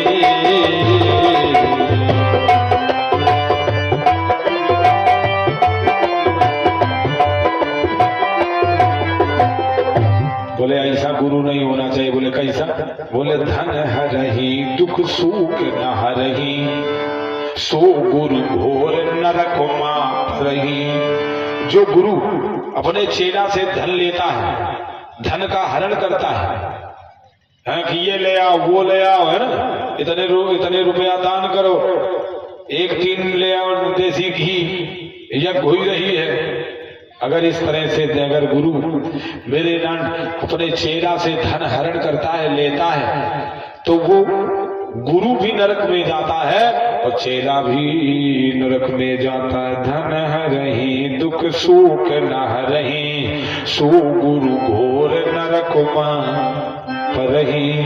तो मेरे नाम ऐसे गुरु नहीं होना चाहिए। 1 मिनट ला थोड़ा हंस ले।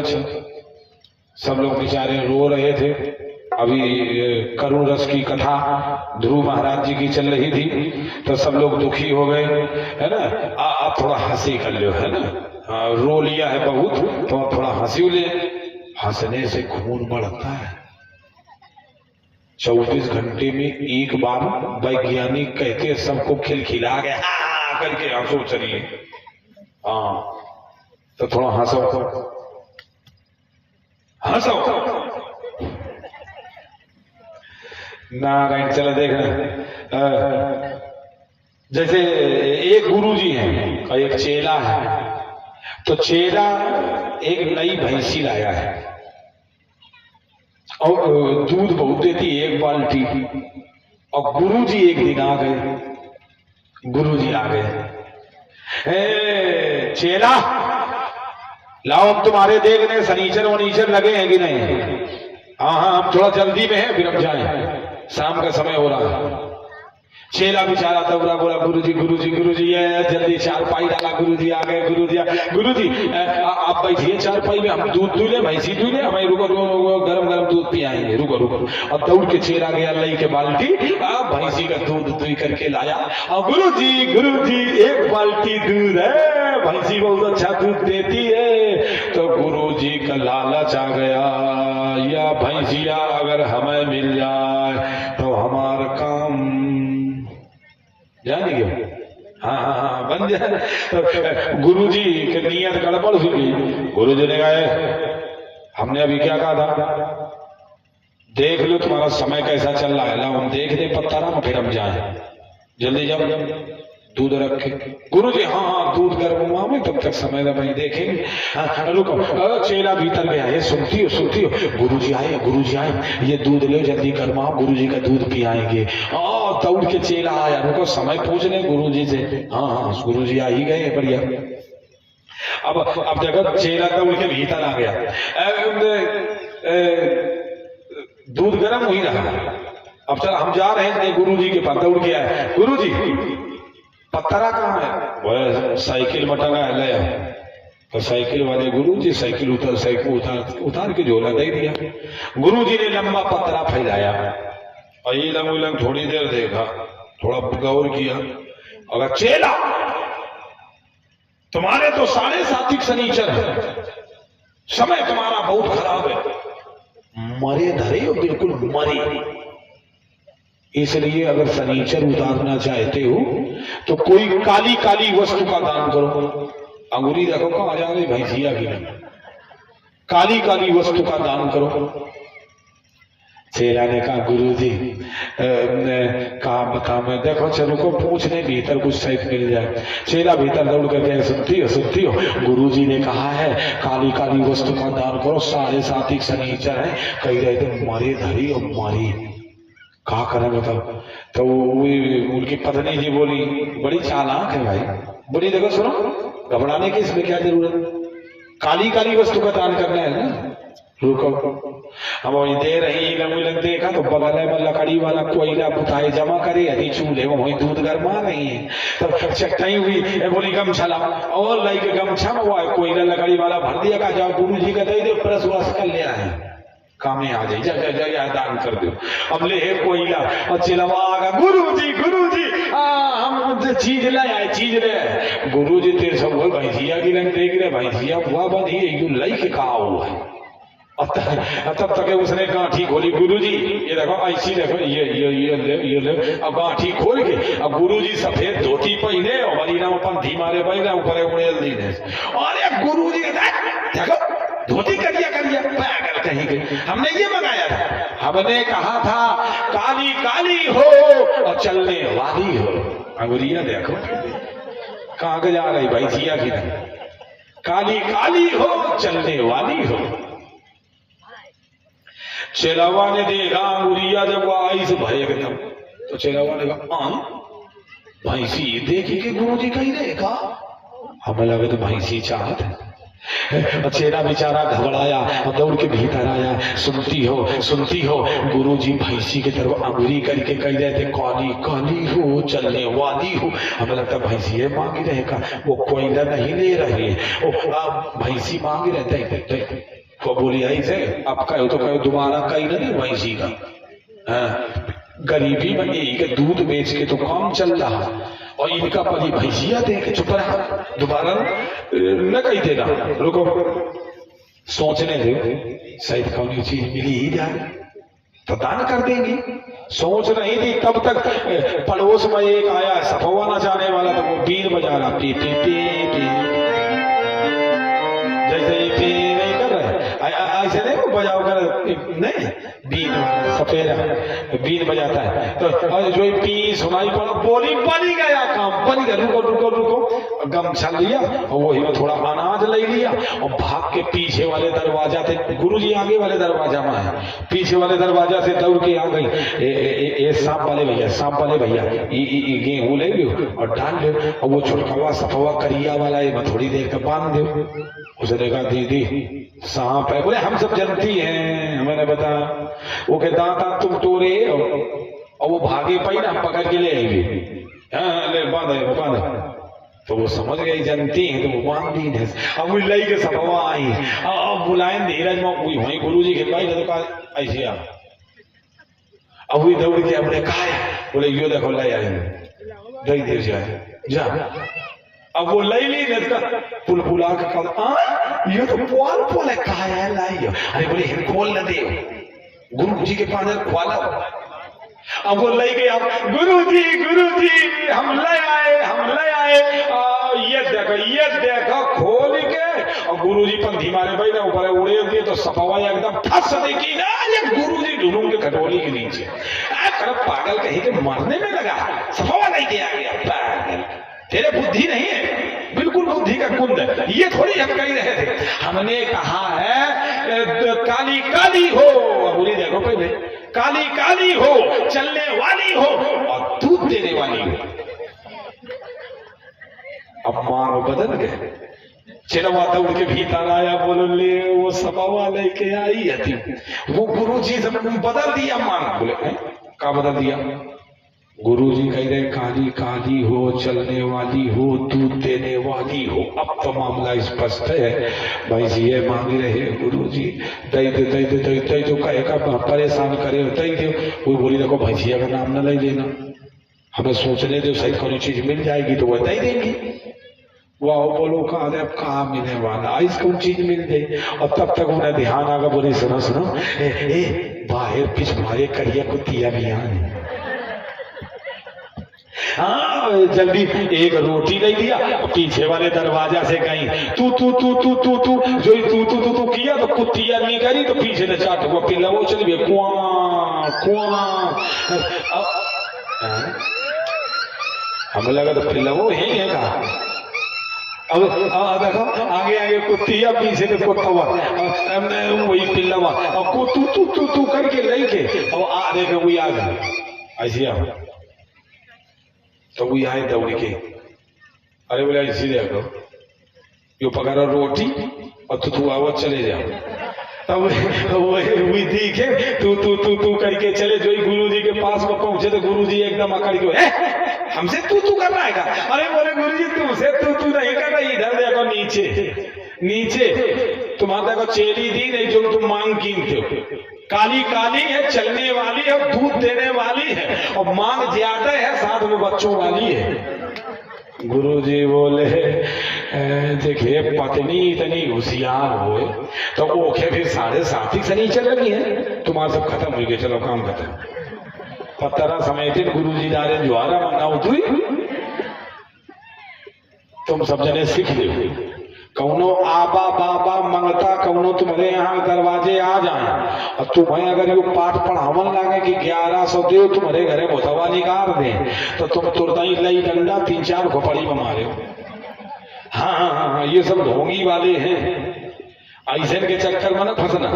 देख लो भी गुरु लालची चेला तो हो 9 बस्ता मठे नम ठेला। और ये कन्हैया लाल की तो गुरु कैसा करना चाहिए? गुरु अच्छा होना चाहिए, मेरे नंद लोभी गुरु नहीं होना चाहिए। ध्रुव महाराज जी मेरे नंद दौड़ करके नारद जी के पैर पकड़ लिया। अब कहाँ गुरु ढूंढेंगे बाबा, अब यहाँ जंगल में कहाँ गुरु मिलेंगे, आप ही गुरु बन जाओ, आप ही गुरु बन जाओ। और दौड़ करके ध्रुव महाराज जी ने पैर पकड़ लिया, आप गुरु हो जाइए, आप गुरु हो। नारद जी बोले पाँव छोड़ पाँव छोड़, ये तो पकड़ ही के नहीं गया, हम ही ने रास्ता बताया, हम ही को पकड़े। कहा गुरु जी अब हम आप ही को जिंदा मुर्दा सब गुरु मानेंगे। नारद जी अरे अब यो गुरु मानेगा तो फिर मंत्र दे दे। तो गुरु जी ने कहा चलो कान घुमा दो। ध्रुव महाराज जी ने कान घुमाया तो नारद जी ने कान फूंक दिया। ओम नमो भगवते वासुदेवाय। कान फूंक गया, एक कान में 2 बार, एक कान में 1 बार मंत्र फूंक दिया। ऐसे देखो पढ़ी के वैसे की याद है, ओम नमो भगवते वासुदेवाय। अभी गुरु जी ऐसे करते ऐसे हैं फूंक देते हैं, मंत्र फूंक गया। अब बन गए नारद बाबा गुरु। तो ध्रुव महाराज ने कहा गुरु जी हमें भगवान कैसे मिलेंगे? नारद जी ने कहा अवश्य मिलेंगे। कहा तुम बेटा जंगल में जाना, पीपल के पेड़ के नीचे खड़े हो जाना, इसी मंत्र का जाप करना, भगवान की छवि अपने हृदय में बसाना, अपने हृदय में भगवान की छवि बसा लेना और बस ध्यान करके यही मंत्र बोलना, शीघ्र ही तुम्हें भगवान मिलेंगे। हमारा आशीर्वाद है। गुरु जी आशीर्वाद दे करके चले गए। ध्रुव महाराज जी मेरे नाम चले आ गए, पीपल के पेड़ के नीचे खड़े हो गए और तपस्या शुरू कर दिया। तपस्या करने लगे। मेरे नाम ओम नमो भगवते वासुदेवाय, ओम नमो भगवत। ये श्रीमद् भागवत महापुराण का मुख्य मंत्र है। ये मंत्र बोलने से लक्ष्मी नारायण भगवान खुश होते हैं। ओम नमो भगवते वासुदेवाय मंत्र पढ़ रहे हैं मेरे नारायण। प्रथमे मासे कपित्थ पदरासना, द्वितीय मासे तृतीय हनीचा, तृतीय मासे खष्टे खष्टे हनीचा, चतुर्थ मासे नौमे हनीचा। मेरे नन क्या होने लगा? व्यास जी कहते हैं भागवत में, बोले ध्रुव महाराज जी ने कैसे तपस्या किया, अभी आप श्लोक सुन रहे हैं। बोले क्या? प्रथमे मासे कपित्थ पदरासना, पहले महीने में ध्रुव महाराज जी जो जंगल में फल फूल मिल जाते हैं, है ना, कई था पेड़ फल मिल जाते हैं, वो खा पी करके अपना पानी पी के बस खड़े हो जाते हैं, तपस्या करने लगते हैं। मेरे नंद फिर दूसरा महीना आया तो ध्रुव महाराज जी मेरे नंद तीन दिन का अंतर किया भोजन करने में। सोचने लगे कि भोजन ढूंढने में जंगल में बड़ा समय चला जाता है, तो ध्रुव महाराज जी तीन दिन अंतर करके भोजन किया। अब बैठ करके तपस्या करना शुरू किया। अब आ गया देख रहा तीसरा महीना, तो तृतीय मासे खसते खसते हनीचा, तीसरे महीने में 6 दिन का अंतर किया। और चौथे महीना आया तो 9 में हनीचा, 9 दिन का अंतर किया। देखो धीरे धीरे भोजन का आदत बंद कर रहे हैं। और जब मेरे नाम 5वां महीना आया तो ध्रुव महाराज जी ने देखो पक्षे जपते नामहु नारायणाय ध्रुव स्थिते तपोधना।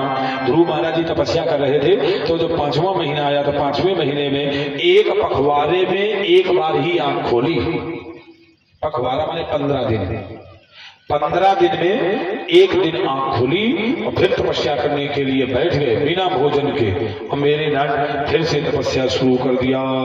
मेरे नान जो ही 6वां महीना शुरू हुआ तो मेरे नान 6वें महीने में ध्रुव महाराज जी ने 22 दिन एक बार में आंख बंद किए ही रहे, भोजन नहीं किया। 22 दिन हो गए। 22वें दिन आंख खुली तो गुस्सा हो गए ध्रुव, अभी तक भगवान आए नहीं। अब यह बुद्धि नहीं है कि का एक 5-6 महीना भगवान मिल जाते हैं क्या, है ना। तो ध्रुव बेचारे कहा जाने, गुरुजी ने ये बताया नहीं कि बहुत दिन लगेंगे, कहा था जल्दी भगवान मिल जाएंगे। गुरुजी ने कह दिया है, आशीर्वाद है हमारा, जल्दी भगवान मिलेंगे। और भगवान मिली ही नहीं रहे। 5 महीना हुई गए तो मारे गुस्सा के ध्रुव महाराज जी एकदम लाला के जोर से निकाला और भूखे प्यासे थे। 22 दिन में आंखें खोली थी तो एकदम से ऐसे करके सांस खींच लिया और बोले सांस खा के पी के अब फिर तपस्या करेंगे, कैसे भगवान नहीं आएंगे। और सांस खींच करके और जो ही बैठे सो मेरे नारायण दुनिया की हवाएं गायब हो गई, पूरी हवाएं पी लिया ध्रुव ने। शक्ति से, भक्ति से शक्ति आती है। तो वो सांस खींचा तो दुनिया की पूरी हवाएं चली गई। और मेरे नारायण ध्रुव महाराज जी बैठ करके तपस्या करने लगे तो मेरे नारायण सब दुनिया घबरा गई। हमारे तुम्हारे जैसे लोग थे जो जीव जंतु कीड़े मकोड़े मनुष्य हम तुम सब मृत्यु को प्राप्त होने लगे। भैया हवा का खेल है, सब मरने लगे। बिना हवा के तो साइकिलों नहीं चल सकती है। साइकिलों के टायर में पहले हवा भरो, ढेसो पो, फिर वो चलाओ और नहीं तो फिर चला लो भला, एक और रिम ढल लो और फिर चला के देखो भला, है ना। हाँ पता है कि नहीं, और बिना हवा के तो कुछ नहीं हो सकता। बिना हवा के हमारे तुम्हारे हाथ की हवा निकाल दिया जाए तो किसी को देखा होगा ऐसे ऐसे हाथ हिला करता है, ऐसे वो क्यों हिलता है, उस हाथ की हवा निकल गई। जिस शरीर के अंग से हवा निकल जाएगी वो शरीर हिलता रहता है। किसी किसी गर्दन देखा होगा ऐसे ऐसे करता रहता है ना। हाँ तो उसकी हवा निकल गई गर्दन की। मतलब हवा शरीर में भी है, अगर कहीं से भी हवा हटा दी जाएगी तो मेरे नारायण हम तुम सब बेकार हो जाएंगे। तो सब मृत्यु को प्राप्त होने लगे, मरने लगे, सब बेचारे रोने लगे, भगवान को बुलाने लगे, हे भगवान बचाओ। तो मेरे नारायण दुनिया की दशा देख करके घबरा करके इंद्र भगवान पहुंचे लक्ष्मी नारायण भगवान के पास। प्रभु एक लड़का है जो तपस्या करने के लिए बैठा है, उसने संसार की हवा पी ली, अब संसार ही खत्म हो जाएगा। तो भगवानों को गुस्सा है, इंद्र हमारी आज्ञा है जो मन हो सो करो, उसकी तपस्या तोड़ दो नहीं तो संसार समाप्त हो जाए। एकदम इंद्र भगवान आगी पानी सब बरसाया, लेकिन ध्रुव का सिंहासन नहीं हिला, अखंड तपस्या में लीन है। मेरे नारायण अब इंद्र भगवान जब हार गए तो भगवान गुस्सा होके चले, अभी मैं इसको ठीक कर देता हूं। श्री नारद बाबा आ गए, गुरुदेव प्रभु हमारा चेला है। देखो स्टाइल देखो बहुत बातचीत के, प्रभु हमारा चेला है, ऐसे तपस्या तोड़ देगा क्या? इंद्र कुछ नहीं कर सकते, हमारा चेला है। अल्ले कौनो गुरु का चेला अच्छा काम करे तो फिर गुरु जी का छाती फूल जाती है ना। हमारा चेला है। भगवान बोले तुम्हारा चेला? बोले हाँ। बोले कैसे? बोले इंद्र ने तो पूछ रहे भेजा था कि लड़का को देखो हमारा सिंहासन न ले ले है। परीक्षा लेने गए तो देखा वो तो तपस्या करने जा रहा था आपके लिए, तो हम का बता में बरबस होकर के हमें भी गुरु बना लिया। हम मंत्र फूंक दिया तो फूंक दिया। अब प्रभु दर्शन दे दो, तुम्हारे लिए तपस्या कर रहा है, तुम्हारा नाम जप रहा है। भगवान बोले इतनी जल्दी? 6वां महीना है। तो बोले तो महीना पर घेरा हो तो बैठो संसार खत्म। चलो को कमजोर है हमारा। सोई मेरे नाम भगवान दौड़ करके आ गए ध्रुव के सामने। बोले ध्रुव बेटा ध्रुव आंखें खोलो। जो ध्रुव ने आंखें खोला तो क्या देखा? वैसे ही भगवान थे जैसे ध्रुव ने अपने हृदय में बसाया था। शंख चक्र पद्म गदा धारे कर कमलों में डाले पट पीत अंग सुषमा बढ़ाते हैं।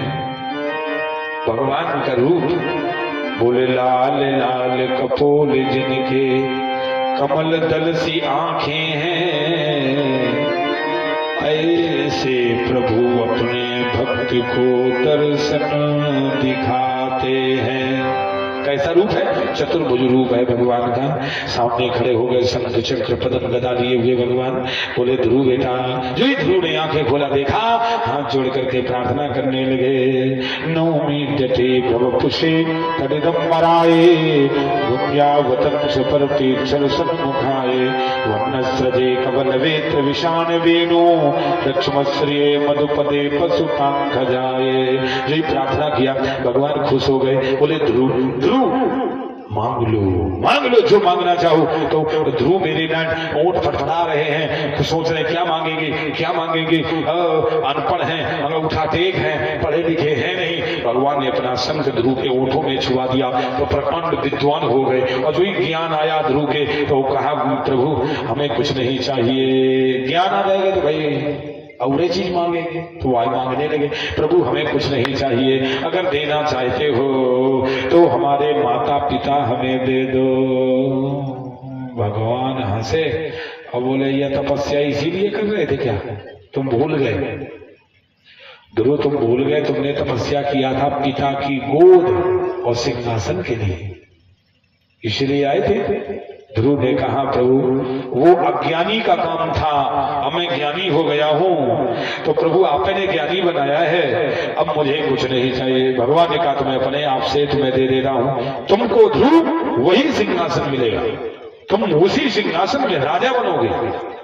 और इतना ही नहीं, यहां से जब जाओगे तो मोक्ष पद को प्राप्त हो जाओगे।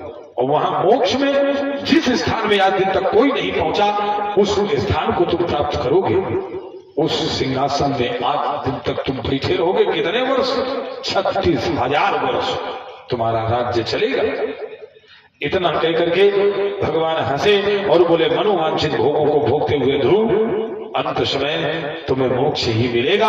भगवान वरदान देके अंतर ध्यान हो गए। ध्रुव महाराज जी वरदान पा गए। वो अपन चल पड़े और जो ही चले तो मेरे नंद आ रहे कहां? जंगल में नहीं, सुनीत के पास नहीं, महल वाले माता पिता के यहां। ज्ञान हो गया है ना। ध्रुव आ गए अपने महल में पिताजी के यहां। जो ही महल के सामने पहुंचे ध्रुव, सेवक ने उत्तान पद को बताया तुम्हारा पुत्र आया है। अरे राजा उत्तान पद नंगे पैर दौड़ करके आ गया, मेरा बेटा आ गया, मेरा बेटा आ गया, मेरा ध्रुव आ गया। क्यों?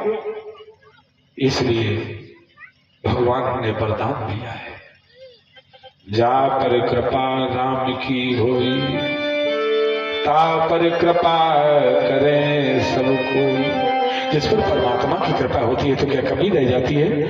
आज वही पिता जो कभी बीच में आया नहीं है, कितना सुनीत को दंड दिया गया, वो पिता दौड़ करके नंगे पैर दरवाजे में आ गया, मेरा बेटा आ गया, मेरा बेटा आ गया। ध्रुव महाराज दौड़ करके पैर छुआ और मेरे नंद सुरुचि पीछे से आ रही थी। राजा के एकदम से ध्रुव दौड़े और अपनी मैया सूरज के पैर छुए। मैया आज तुमने अगर वो बात न कही होती तो शायद हमें भगवान न मिलते।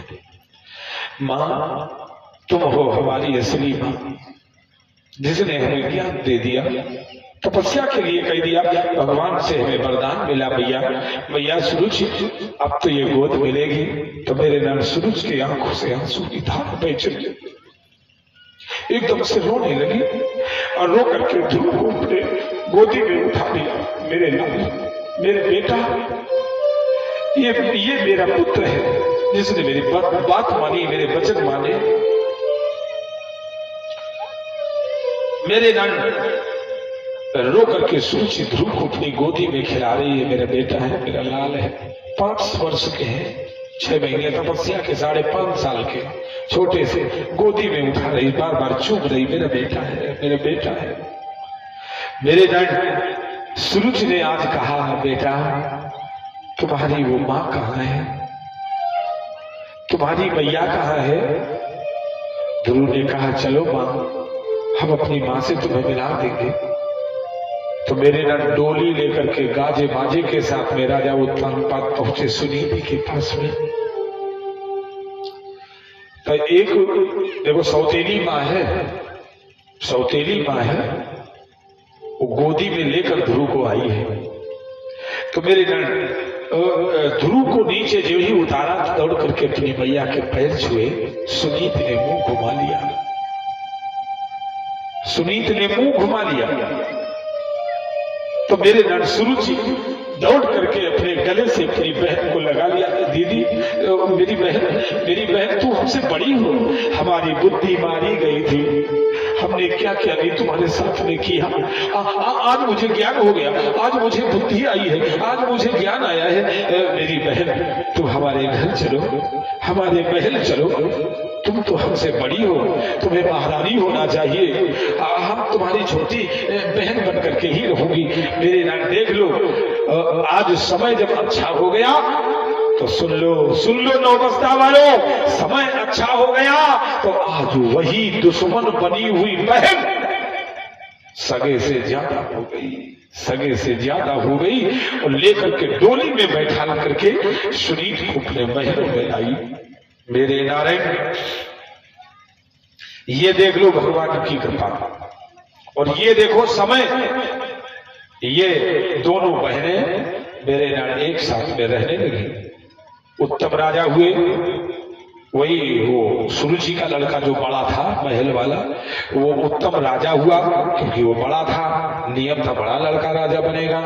उत्तम को कोल विध्वंसियों ने आक्रमण करके समाप्त कर दिया, युद्ध हो गया तो मारे गए। उत्तम के बाद में ध्रुव राजा बने, ध्रुव राजा बनाए गए। तो जब ध्रुव राजा बनाए गए उसमें युद्ध भी हुआ, ध्रुव ने युद्ध किया। ये अजय थे, तो गुरु जी को बुलाया, गुरु जी ने वरदान दे दिया अजय हो जाओ। नारद जी गुरु जी हैं, अजय कर दिया, कोई जीते है का नहीं।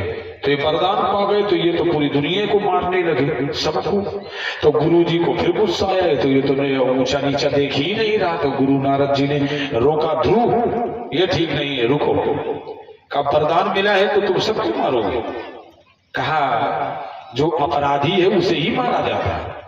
जब गुरु ने ज्ञान दिया, ध्रुव की गुस्सा शांत हुई, गुरु की आज्ञा का उल्लंघन नहीं किया जाता। गुरु जी अब हम लड़ाई नहीं करेंगे, आप जैसा आदेश करें। मैं कहा तो राजा बनकर राज्य करूं, ये प्रारब्ध है, भगवान का वरदान है। तो ये राजा बना दिए गए, ध्रुव राजा बने। ध्रुव के लड़का हुए अंग, अंग के लड़का हुए बेनु, ये सब राजा बन रहे हैं, है ना। ध्रुव, फिर अंग, फिर बेनु, फिर प्रथु, यहां तक इनका वंश चला, और इनका वंश यही ध्रुव का खत्म हो गया। बोलिए ध्रुव महाराज की। मेरे